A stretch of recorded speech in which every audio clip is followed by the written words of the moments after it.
भोली बहू और समझदार सास।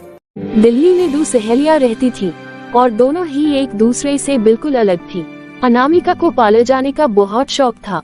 दूसरी तरफ श्रुति को पार्लर के नाम से ही नफरत थी और अनामिका श्रुति को किसी न किसी बहाने से पार्लर ले जाती थी और श्रुति पार्लर जाकर अपने चेहरे पर कुछ भी नहीं करवाती थी। फिर श्रुति की शादी मिडिल क्लास फैमिली में हो जाती है। शादी की 2 दिन बाद अनामिका श्रुति को मिलने आती है। अनामिका तू कैसी है? मैं तो एकदम मस्त, लेकिन तुझे क्या हुआ है? कुछ नहीं, मैं तो बिल्कुल ठीक हूँ। श्रुति तेरी स्किन थोड़ी डल लग रही है। मैं सोच रही हूँ कि तू पार्लर से फेशियल ब्लीच करवा ले। लेकिन अनामिका अभी तो मेरी शादी हुई है और मैं थोड़े दिन पहले ही पार्लर गई थी। हाँ गई थी, पर शादी की थकान इतनी हो गई है कि तेरे चेहरे पर साफ साफ नजर आ रहा है। फेशियल करवा लेगी तो सही रहेगा। और वैसे भी अभी तेरी नई शादी हुई है, ऐसा थका हुआ चेहरा जीजा जी को अच्छा नहीं लगेगा। क्या? नहीं, ऐसा बिल्कुल भी ठीक नहीं है। चल पार्लर चलते हैं। नहीं, मैं अभी कहीं नहीं जा सकती और तेरे जीजा जी भी घर पर नहीं है। फिर कभी चलेंगे। चल कोई बात नहीं, मुझे भी अभी कोई काम है। मैं कल आऊंगी, फिर चलेंगे। और तू जीजा जी से भी पूछ लेना। हाँ ठीक है। फिर अनामिका चली जाती है और थोड़ी देर में श्रुति का पति समीर आ जाता है। समीर, मैं आपके लिए चाय बना दूं? नहीं, रहने दो। लेकिन तुम्हें क्या हुआ? तुम परेशान क्यों हो? नहीं, कुछ नहीं। समीर, मेरी स्किन थोड़ी डल लग रही है। मैं सोच रही हूँ पार्लर से फेशियल ब्लीच करवा लूं। लेकिन श्रुति, अभी तो हमारी शादी हुई है, तो तुम थोड़े दिन पहले ही पार्लर गई होगी। हाँ गई थी, पर शादी की थकान इतनी हो गई है कि मेरे चेहरे पर साफ साफ नजर आ रही है। फेशियल करवा लूंगी तो सही रहेगा। लेकिन मुझे तो तुम्हारी स्किन बिल्कुल ठीक लग रही है। तुम्हें किसने बोला कि तुम्हारी स्किन डल हो गई है? वो आज मेरी फ्रेंड अनामिका आई थी, तो उसने मुझे बताया कि मेरी स्किन डल लग रही है। वो रेगुलर पार्लर जाती रहती है, इसलिए उसको पता है। मैं कभी ज्यादा पार्लर नहीं गई, तो मुझे ज्यादा नॉलेज नहीं है। और जब मुझे लड़की होकर नहीं पता तो आपको कहाँ पता होगा। हाँ, तुम ठीक बोल रही हो। तुम चली जाओ, पर मेरे लिए तुम ऐसे भी सुंदर हो। नहीं, आपको नहीं पता। मैं कल अनामिका के साथ पार्लर जा रही हूँ। हाँ, देख लो जैसे तुम्हें ठीक लगे। फिर अगले दिन सुबह श्रुति अनामिका के साथ फेशियल करवाने पार्लर चली जाती है। बेटा, श्रुति कहाँ गई है? सुबह से नजर नहीं आई। माँ, वो फेशियल करवानी पार्लर गई है। अभी अभी शादी हुई है और तुमने उसी अकेले भेज दिया? नहीं माँ, श्रुति अपनी फ्रेंड अनामिका के साथ गई है। अच्छा ठीक है। शाम हो जाती है, पर श्रुति अभी भी पार्लर से वापस नहीं आई। पता नहीं ये लड़की कहाँ गई है। बेटा, तुझे पक्का पता है ना कि वो पार्लर गई है? हाँ माँ। फिर उसको इतना टाइम कैसे लग गया? जरा फोन तो कर। हाँ माँ, अभी करता हूँ। माँ, श्रुति का फोन नहीं लग रहा है। अरे भैया, मुझे तो टेंशन हो रही है। नई नवेली दुल्हन है, कहीं कोई अनहोनी ना हो जाए। लोग बोलेंगे कैसे ससुराल वाले हैं, बहू को अकेला भेज दिया। अरे माँ, तुम बेकार में ही उल्टा सीधा सोच रही हो। रुको, मैं अनामिका को फोन करता हूँ। हेलो अनामिका। हाँ जी जीजू। अनामिका, श्रुति कहाँ है? उसका फोन नहीं लग रहा है। जीजू, श्रुति को तो यहाँ से गए काफी टाइम हो गया है। अभी तक तो वो घर पहुँच गई होगी। अगर वो घर पहुँच गई होती तो मैं तुम्हें फोन क्यों करता? क्या श्रुति अभी तक घर नहीं पहुँची?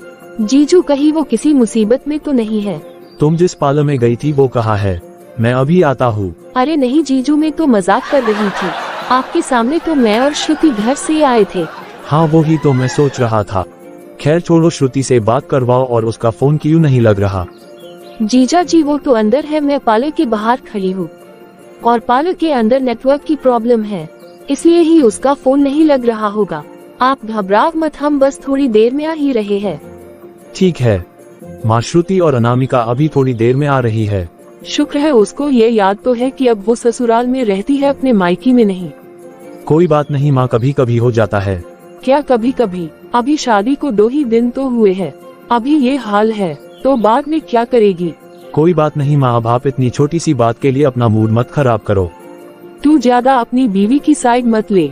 नहीं माँ, मैं साइड नहीं ले रहा। आप शांत रहो, मैं श्रुति को समझा दूंगा।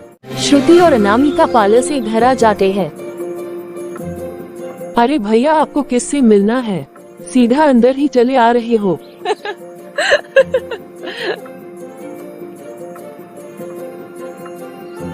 अरे माँ जी मैं हूँ, आपने मुझे पहचाना नहीं। माँ जी मैं कैसी लग रही हूँ? अरे ये क्या करवा लिया तूने? तू तो फेशियल ब्लीच करवाने गई थी, अपने मुंह की जगह बालों पर फेशियल ब्लीच करवा लिया क्या? चलो करवा भी लिया, कम से कम वो रंग करवाती जो तुम पर खिलता। तुम्हें कोई और रंग नहीं मिला क्या करवाने को? माँ जी ये आजकल का लेटेस्ट ट्रेंड है। अरे बाहर में गया नासपता तेरा ट्रेंड। इंसान को वो करना चाहिए जो उस पर अच्छा लगे। तू तो पार्लर में और भी सुंदर बनने के लिए गई थी, लेकिन तू तो अपना जुलूस ही निकलवा कर आ गई। माँ जी मैं तो फेशियल ब्लीच ही करवानी गई थी, लेकिन जब पार्लर वाली मेरा फेशियल कर रही थी तब उसकी नजरें मेरे बालों पे चली गई। उसने कहा दीदी तुम अपने बालों की क्या क्यों नहीं करती, और ऐसे ही रहा तो तुम्हारे बाल एकदम रफ हो जाएंगे। और दीदी की ये बात सुनकर तो मेरे टोटे ही उड़ गए। मैंने तो बोल दिया दीदी जो आपको ठीक लगे कर दो। अरे बेटा टोटे तेरे नहीं हमारे उड़ गए। पार्लर वाली को तो नोट ही छापने होते हैं, वो तो बोलेगी ही ना। उसने कहा और तू उसकी बातों में आ गई। अब बस भी करो माँ जी, जब मैं बाहर निकलूंगी ना तो आस पड़ोस के लोग आपको ही बोलेंगे कि विमला तेरी बहू तो बहुत ही सुंदर है। हाँ बिल्कुल सही बोला, नीली चिड़िया की तरह लग रही है। जैसे मोर अपने पंख फैला कर रखता है बिल्कुल उसके ही तरह लग रही है। बिल्कुल सही कहा आंटी जी आपने। मैं तो सही ही बोलती हूँ बेटा, पर इसको तो हम दुश्मन लिखते हैं। करो अपनी मर्जी, जो जी में आए करो, यहाँ कौन सा तुझे कोई रोकने वाला है। अनामिका को देख कितने साधारण तरीके से रहती है, कम से कम इसके जैसी ही बन जा। बेटा तू भी कुछ करवा लेती। नहीं नहीं माँ जी मुझे पार्लर जाना बिल्कुल भी पसंद नहीं है। मुझे भगवान ने जैसा बनाया है वैसे ही ठीक है। ये बात तो तुम ठीक बोल रही हो, पर तुम्हारा मुंह तो ऐसा चमक रहा है जैसे तुम अभी अभी फेशियल करवा के आई हो। आंटी जी वो मैं बेसन और दही से मुंह धोती हूँ ना, इसलिए आपको लग रहा है। ये भी तो लड़की है, ऊपर से तुम्हारी दोस्त। तुझे अकल नहीं है तो कम से कम अपनी सहेली से ही सीख ले। मैंने तो आंटी जी बहुत माना किया था इसको, पर ये किसी की बात मान ले, ऐसा तो हो ही नहीं सकता। क्या कहा मैं बात मान लूं? अनामिका 1 मिनट अंदर रूम में चलो तो जरा।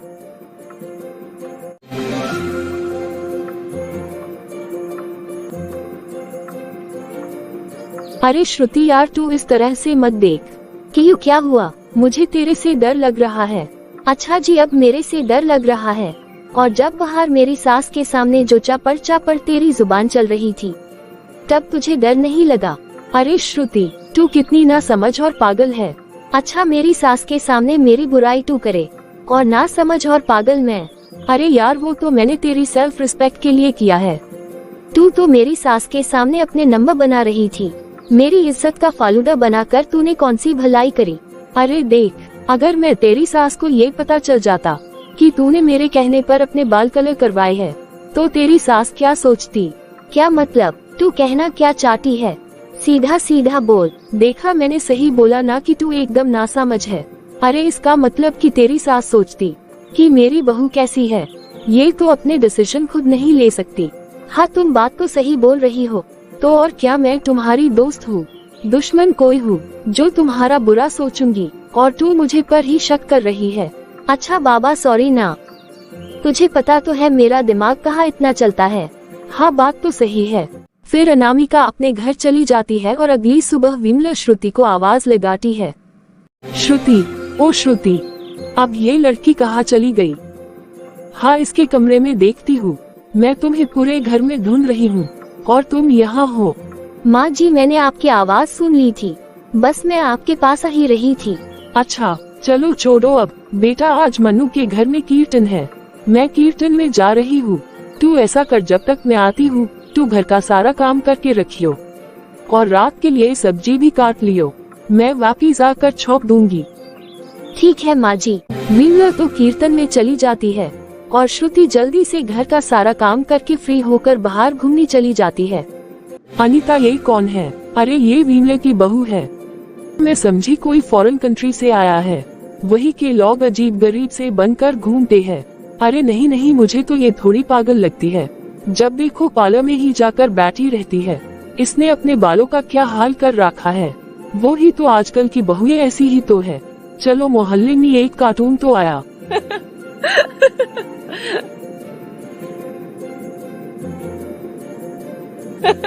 दोनों श्रुति को देखकर हंसने लग जाती है और सामने से विमला आ रही होती है। क्या बात है अनीता, बड़ी हंसी आ रही है। हाँ बहन, तेरी बहू को देखकर हंस रहे दे।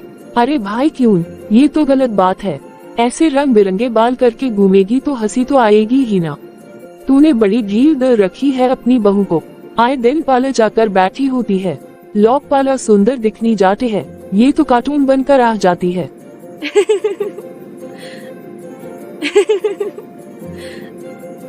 विमला गुस्से में टनटनाती हुई जाती है और घर वापिस आ जाती है।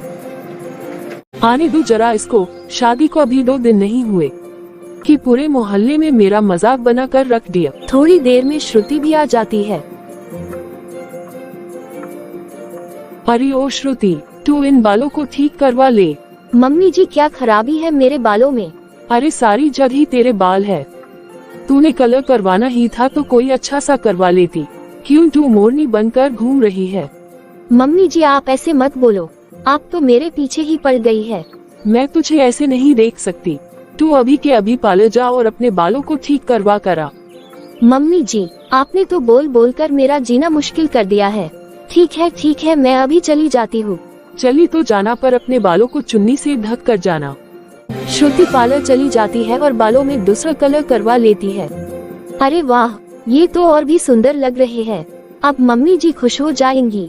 मम्मी जी मैं आ गई। हे भगवान, ये तूने क्या करवा लिया? मम्मी जी देखो मेरे बालों में ये वाला कलर ज्यादा अच्छा लग रहा है ना। मैं तो कहती हूँ आप भी करवा लो। देखो कैसे शाइन मार रहे हैं मेरे बाल। तेरा दिमाग खराब हो गया है। पता नहीं किसके कहने पर तूने अपने बालों का सत्यानाश करवा लिया है। और ये बता मैडम, आईब्रोज को कौन कलर करवाता है? ओहो मम्मी जी, आप तो कभी खुशी नहीं होती। पता नहीं तेरी अकल घांस चढ़ने गई है क्या? पहले मोरनी जैसी लग रही थी, अब मुर्गी की तरह लग रही है। मम्मी जी अब बस भी करो, थोड़ा ज्यादा हो गया। कभी आपको कुछ पसंद आता भी है? मुझे तो लगता है मैं ही आपको पसंद नहीं। बेकार की बातें मत कर, कुछ भी बकती जा रही है।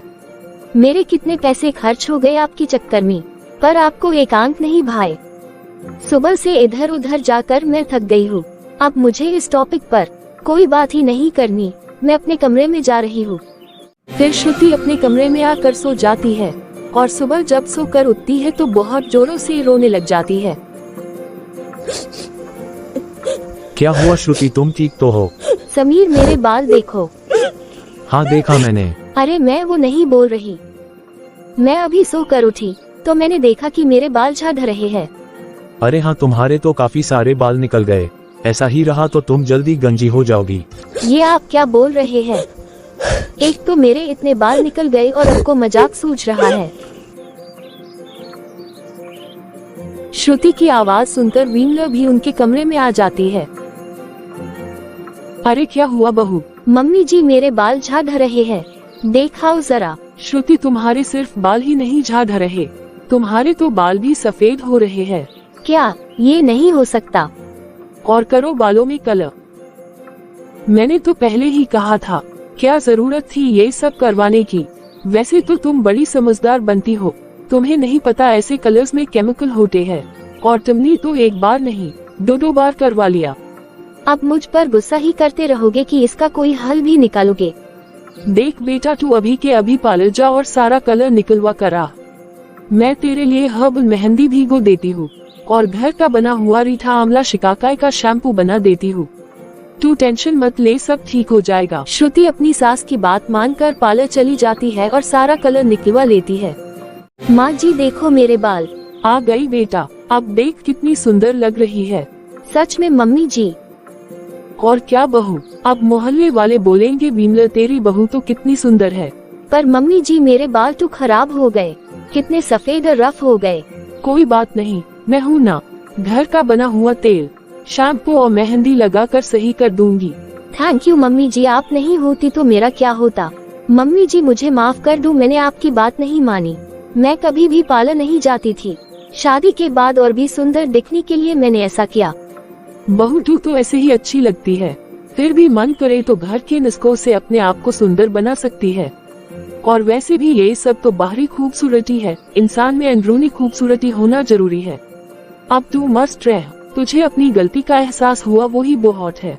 चल आजा, अब सास बहू मिलकर मेहंदी लगाते हैं, मुझे भी तो सुंदर दिखना है। बिल्कुल मम्मी जी।